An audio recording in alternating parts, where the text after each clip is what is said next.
Waktu sidang Kabinet Paripurna di Istana Negara Jakarta pada Senin 20 Oktober 2025, Presiden Prabowo memberi sejumlah instruksi kepada Menteri Keuangan Purbaya Yudisadewa. Permintaannya macam-macam, mulai dari alokasi dana 13 triliun rupiah yang dikembalikan ke negara dari kasus korupsi minyak sawit sampai bagi-bagi buku ke sekolah. Gimana ceritanya ya?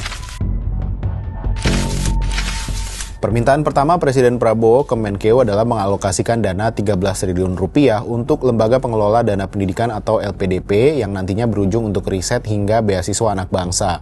Apalagi diketahui pada 2025 ini LPDP hanya membuka kuota penerima beasiswa sebanyak 4.000 orang, berkurang drastis dari kuota tahun 2024 yakni sebanyak 8.592 orang.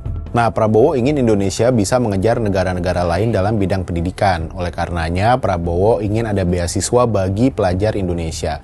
Apalagi Prabowo juga menggagas SMA Garuda demi masa depan anak bangsa. Lantas dari mana ya sumber dana 13 triliun rupiah ini?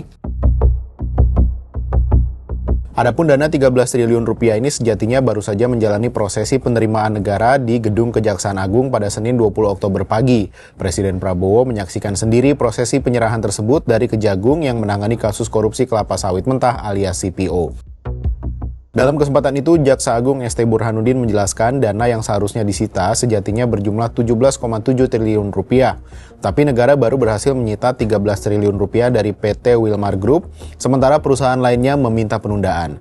Bisa bayangkan uang 13 triliun rupiah sebanyak apa?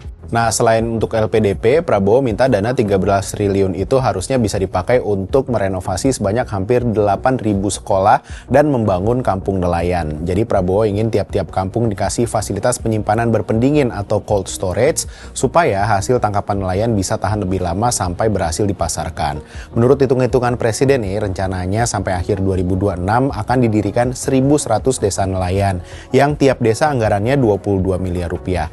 Jadi 13 triliun ini berarti bisa bangun kira-kira 600 kampung nelayan.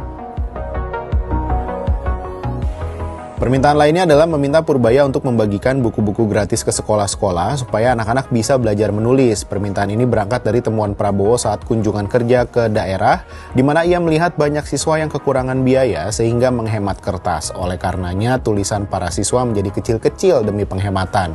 Ternyata permintaan ini nggak cuma ke Menteri Keuangan, tapi juga disampaikan pada Kementerian Pendidikan Dasar dan Menengah alias Kemendikdasmen untuk meninjau ulang dan menggiatkan lagi pelajaran menulis di sekolah.